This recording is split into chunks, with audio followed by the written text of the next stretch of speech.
For the fourth time in the last 5 years, it's the Powell River Kings taking on the Nanaimo Clippers in an Island Division playoff series. However, unlike the previous two matchups, it's a spot in the division final that's on the line instead of the title itself. And for the Powell River Kings, a small measure of redemption on the line for them against a team who's eliminated them from the playoffs 2 of the last 3 seasons. Through 8 games this regular season, a unique trend has emerged as home ice advantage got thrown out the window, with the visiting team winning 6 of the 8 games. While the Kings took away the most points from the season series with 4 wins and a pair of overtime losses, both teams can claim 4 victories. The first matchup of the year came in Nanaimo in the second weekend of the season. The Kings' offense exploded, with Kevin Obsuth collecting his first hat-trick in the BCHL. And the Kings a 5-1 lead as Evans puts the puck behind the goal. Battling there with an E-man on him. Feeds out front. Oh, that's pretty. That is very pretty. Evans to Turnbull to Obsuth, back of the net. And the Kings a 6-1 lead. Nanaimo looking to control. Now loose at center. Here's a chance. 2-on-1. Obsuth to Turnbull right side. Looks to dangle. Lost the puck. Backhand scores! Kevin Obsuth on the rebound as now Obsuth turns from celebration. Turnbull down low. Evans backdoor. Obsuth couldn't hit the puck. Was just out of the wheelhouse. Couldn't make it happen for the third goal tonight. Turnbull. They're trying. Backhand flick. Evans over. Obsuth scores the hat trick. Kevin Obsuth on the cross seam pass makes it 3 tonight. 4 for the season. And the Kings lead 9-1. Down the other end, Mateo Paylor-Chow stood tall. His first BCHL start, stopping 36 in the victory. Here come the Clippers down the ice as Bamich centering feed, breakaway chance. Oh, Paylor-Chow with the glove. A 9-1 win and a statement to the rest of the Island Division. It'd be over a month until the teams would meet again. The Clippers scored in the opening minute of the game.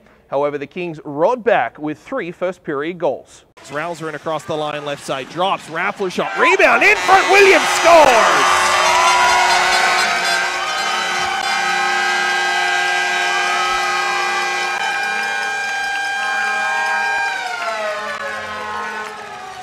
Mitch Williams, second in as many games and 4th of the season, sticking with it. The Kings good on a forecheck. Raulzer, Bell had a chance in the slot, a couple of pad saves from Roden, and Williams on a second effort, able to tuck it in left side.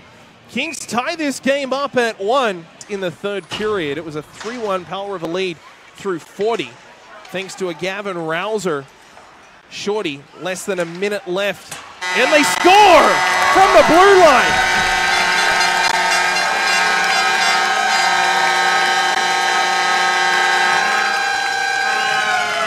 Ben Raffler is shot from the left point. Kevin Obsuth deflects it on goal. Here I was telling stories while looking at Jack Long engaged in a battle along the near side wall, and the Kings find the back of the net. They take the lead, 3:21 remaining, and it's a 2-1 hockey game. And that goal significant. That is the first lead change that the Kings have had this season, either for or against. First time this season that the Kings have both led and trailed in the same hockey game as Kawamura. They score again! Centers, Barad, back of the net, 3-1. Off the face-off, Kyle Kawamura loops and then finds Ben Barad with a stick on the ice going to the front of the goal. His 5th of the season, and the Kings go bang-bang. And it's 3-1. A 4-1 win for the Powell River Kings, with Mitch Adamic stopping 23 shots in the victory. Now, it was the first leg of a weekend doubleheader at the Hat Parker Arena, and the Clippers came back strong in the second leg. Backstopped by brand new goaltender Taz Berman, the Clippers scored 3 in the first en route to a 4-0 victory. Berman, 47 saves in his first shutout of junior hockey. So November rolls around and the Powell River Kings make another trip to the Frank Crane Arena, their first since that 9-1 win back in September. Now, this game didn't feature nearly as much scoring as the previous 3. Hunter Finlater tying the game at 1 in the third. Stevens a great knockdown at the blue line, keeps the play alive. Tees up, Finlater in the slot, he scores! Hunter Finlater buries from the low slot, and the Kings, right after a power play, able to bury one past Taz Berman. 2:29 in.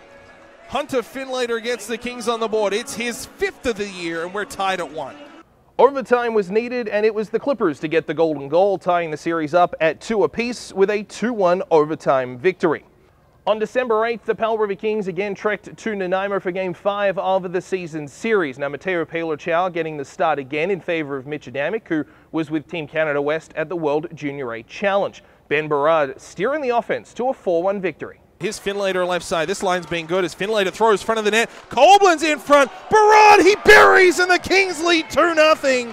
As Hunter Finlater throws a probing puck in the low slot, causes all sorts of havoc. Josh Colblin's a great chance in front. It was denied. And then Ben Barad in the low slot finds a puck and goes upstairs in tight. His 16th of the season. Kings back-to-back. They lead 2-0.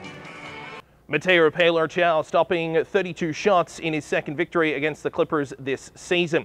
Now, that was the last game between the two clubs before the Christmas break. The remaining 3 would take place in late December and into January. And it was December the 29th when Nanaimo visited Powell River with their brand new head coach Darren Naylor, who had been installed over the Christmas break. The Clippers responded as they scored twice in the opening 3 minutes of the first period. Mitch Williams got the home team on the board in the opening frame. That was all the scoring, though, as Mitch Adamic's return to the Kings lineup from the World Junior A Challenge was on a losing note, stopping 32 of 34 in a 2-1 defeat. Game 7 of the series came on January the 13th, both teams making tweaks to their lineup ahead of the January 10th roster deadline. The Kings and Clippers battled in an entertaining affair at the Frank Crane Arena, tied at 3 through 40.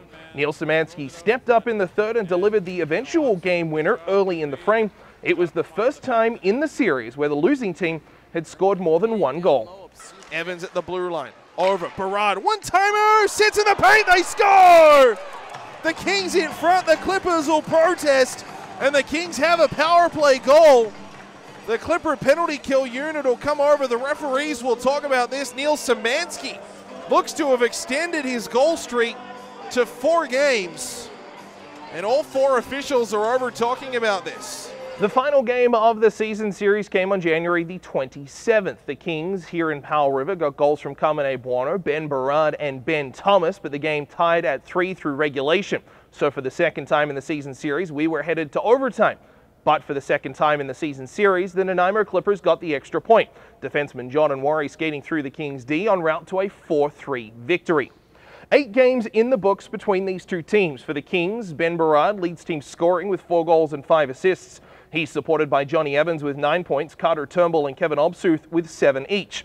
For the Nanaimo Clippers, they saw Cal Babich and David Melaragni with 5 points and a host of others with 4. In net, Taz Berman carried the load for Nanaimo, going 4-2 with a 2.01 goals against average and a 941 save percentage. For the Kings, Mateo Powell went 2-0, while Mitch Adamic was 2-4, a 263 goals against and a 905 save percentage. So with the Nanaimo Clippers winning the previous 2 playoff matchups between these two teams by 4-0 and 4-3 scores, the Kings should have all the motivation they need to take one more step towards a maiden BCHL championship. It won't be easy though. Very little separates these two teams, not only in the season series, but the overall regular season as well. And as is the case with any playoff matchup, the numbers and trends we've seen through 8 games in the season series so far mean very little when the puck gets dropped on Friday night.